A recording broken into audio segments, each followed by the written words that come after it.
ሰላም ወላጆች፣ በዚህ በዲጂታል ዘመን የልጆቻችንን ሕይወት ከሚገባው በላይ አደጋ ላይ እየጣለ ያለው ነገር ያልተገባ የኢንተርኔትና የስልክ አጠቃቀም እንደሆነ ያውቃሉ? ይሄ መልእክት ለብዙ ወላጆች የሚጠቅም ስለሆነ ሼር፣ ላይክ፣ ኮፒ ሊንክ ማድረግ አይዘንጉ። ተመሳሳይ መልእክቶችን ለመከታተል ቻናሌን ፎሎ ያድርጉ። ወደ ትምህርቱ እንግባ። ወላጆችና ልጆች ይህንን ትምህርት መከታተል ያለብን ዋነኛው ምክንያት የስልክ አጠቃቀም በተለይ አስራዎች ውስጥ ያሉ ልጆችን ለብዙ አይነት አደጋ የዳረጋቸው ስለሆነ በተለይ በአስራዎች ውስጥ ያሉ ልጆች በስልክ አጠቃቀም እጅግ በጣም ብዙ አይነት ችግር እየገጠማቸው ነው። ከዛ መሃል አንደኛው ስትረስ ነው፣ ጭንቀት። ራሳቸውን በሶሻል ሚዲያ ከሚያዩት የውሸት ውበት፣ የውሸት ስኬት ጋር በማነጻጸር ራሳቸውን ወደ መጥላት፣ ወደ ዲፕሬሽን፣ ኢቭን ራስን ወደ ማጥፋት ድረስ እየደረሱ ነው ያሉት። ስለዚህ ትልቅ ትኩረት ሊሰጠው የሚገባው ርዕስ። በተጨማሪም እጅግ በጣም ሰፊ ሰዓት ይወስዳል። ልጆች ለጥናት ሊሰላቸው ይችላሉ። ሶሻል ሚዲያ ላይ ግን ስክሮል እያደረጉ ቀኑን ሌሊቱን ሁሉ ቢውሉ ሊሰለቻቸው አይችልም። በጣም በአደገኛ ሁኔታ የጊዜ አጠቃቀማችንን የሚያበላሽ ነው። ያም ብቻ አይደለም። የተለያየ አይነት ያልተገባ ፊልሞች፣ በተለይ ፖርኖግራፊ፣ ሴክሹዋል ይዘት ያላቸው ፊልሞችን እያዩ ህይወታቸው በከባድ ምስቅልቅል ውስጥ የሚያልፈው ከዚህ የተነሳ ነው። በተጨማሪም ከባድ ሱስ ነው። ልክ የጫት የሲጋራ የመጠጥ ሱስ እንደምንለው እንደዛው በቴኔጀርስ ላይ በተለይ ስልክም ሱስ እየሆነ ነው ያለው። ስለዚህ ምን እናድርግ? በፍጹም መጠቀም የለብንም ማለት አንችልም። ጊዜው የቴክኖሎጂ ነው። ሁሉ ነገር ወደ ቴክኖሎጂ እየመጣ ነው። ስለዚህ ልጆቻችን ቴክኖሎጂውን ሊማሩ በደንብ ሊያውቁት ሁሉ ያስፈልጋቸዋል። ነገር ግን ምንድነው ማድረግ ያለብን? እንደየእድሜያቸው ያጠቃቀማቸውን መጠን መወሰን አለብን ማለት ነው። ለምሳሌ ከ0 ዓመት እስከ 5 እና እስከ 6 ዓመት ያሉ ልጆች በፍጹም ስልክ ሊጠቀሙ አይገባቸውም። በተለይ ከ3 ዓመት በታች ያሉ ልጆች ስልክ ላይ የሚውሉ ከሆነ ቨርቹዋል ኦቲዝም የሚባል አለ። ለዛ ተጋላጭ ነው የሚሆኑ። በዚህ ርዕስ ላይ የሰራሁት ቪዲዮ አለ፣ ገብታችሁ ማየት ትችላላችሁ። እጅግ በጣም ከባድ የሆነ ጉዳት አለው። ስለዚህ እስከ 6 ዓመት ያሉ ልጆች በጣም ሪስትሪክትድ መደረግ አለበት። ከስልክ ጋር ያላቸው ነገር እጅግ በጣም ነው መባል ነው ያለበት። ከ7 እስከ 9 ያሉ ልጆች አሁንም ስልክ በፍጹም መፈቀድ የለበት፣ በፍጹም መፈቀድ የለበት።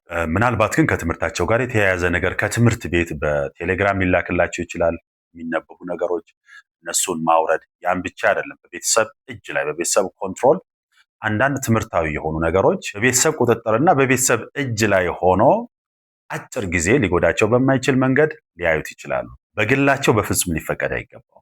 ከ10 እስከ 12 ያሉ ልጆች ይሄ ትራንዚሽናል ኤጅ ነው የሚባለው፣ ወይም ለአፍላ ወጣትነት የሚሸጋገሩበት ጊዜ ነው። በዚህ ሰዓት ላይ ቤዚክ የሆኑ ስልክ ሊይዙ ይችላል። ይሄ በተን ስልክ ለመገናኘት ከቤተሰብ ጋር እንደዛ አስፈላጊ ሆኖ ከተገኘ ያንን ማድረግ፣ ያንንም የሚወስነው ቤተሰብ መሆን አለበት። ስማርትፎን ሳይሆን በተን ስልክ ሊሰጣቸው ይችላል። ከዛ ባሻገር ግን የቤተሰብ ታብሌት ወይ ስልክ ካለ እንዳልኩት መሰረታዊ ለሆኑ ጉዳዮች መጠቀም ይችላሉ። ትምህርታዊ ለሆነና ትምህርታቸውን ሊያግዝ የሚችል ነገር። ያን ብቻ አይደለም፣ ፐርሰናል ዲቨሎፕመንት ላይ ቀጣይ ቲኔጀር ሊሆኑ ነው።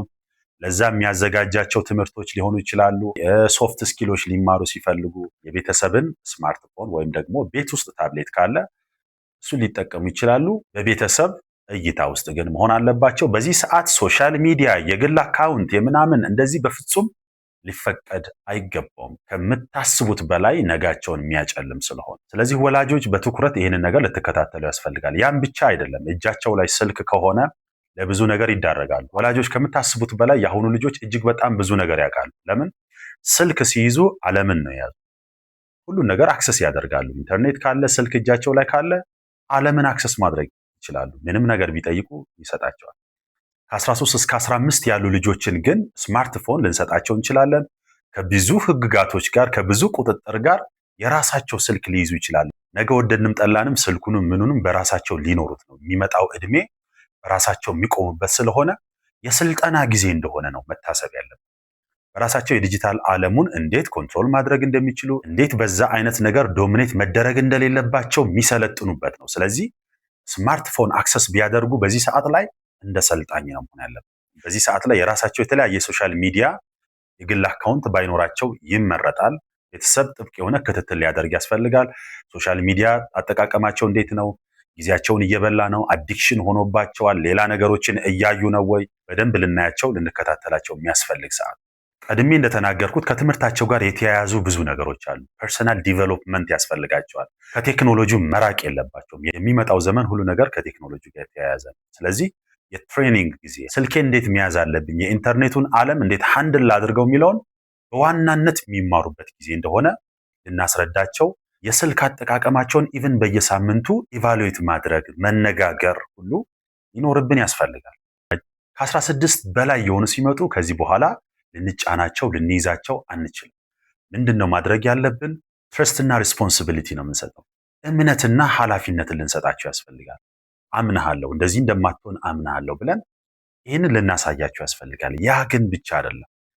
በዚህ ሰዓት ላይ ዲጂታል ኤቲክስ ልናስተምራቸው ያስፈልጋል። ኢንተርኔት አጠቃቀማቸው ህግጋቶችን በደንብ እንዲረዱ የሚያስችላቸው። ሌላው ሴክሹዋሊቲ ሊማሩ ያስፈልጋል እና ኢንተርኔት ላይ ያሉ ያልተገቡ ምስሎች እና ቪዲዮዎች የሚያመጡትን ጉዳት ክሊርሊ መነጋገር አለባቸው። ህይወታቸው ላይ ምን አይነት ችግር እንደሚያመጣ በደንብ በግልጽም ልንነጋገር ያስፈልጋል። በዚህ ሰዓትም ቢሆን ፕሪፍሮንታል ኮርቴክስ የሚባል የአእምሮ ክፍል አለ። ዲሲሽን ሜኪንግ ውሳኔ መወሰን ላይ ማገናዘብ ላይ በራስ ውሳኔ መወሰን ኢንዲፔንደንት የመሆን ያ የአእምሯቸው ክፍል ማቹር አድርጎ አልጨረሰም። ከ20 እስከ 25 ዓመት ነው ማቹር የሚያደርገው ይሄ ፕሪፍሮንታል ኮርቴክስ የምንለው የአእምሮ ክፍል። ስለዚህ አሁንም ቢሆን ከባድ ጫና የሌለው እይታችን፣ ክትትላችንን፣ ድጋፋችን ሊለያቸው አይገባም። ስለዚህ ወላጆች ዋናው ነገር የእነንትና ልጅ በስንት ዓመቱ ስልክ ያዘ የሚለው አይደለም። የእኔ ልጅ ስልክ ለመያዝ በቅቷል፣ በስሏል ወይስ በስላለች የሚለው ነው ትልቁ ጥያቄ። ምክንያቱም የእኛን ልጆች ነው የምናሳድገው ነው። ስለዚህ ወላጆች እጅግ በጣም ትልቅ ጥንቃቄ ልናደርግ ያስፈልጋል ለማለት ነው። መልካም ቀን።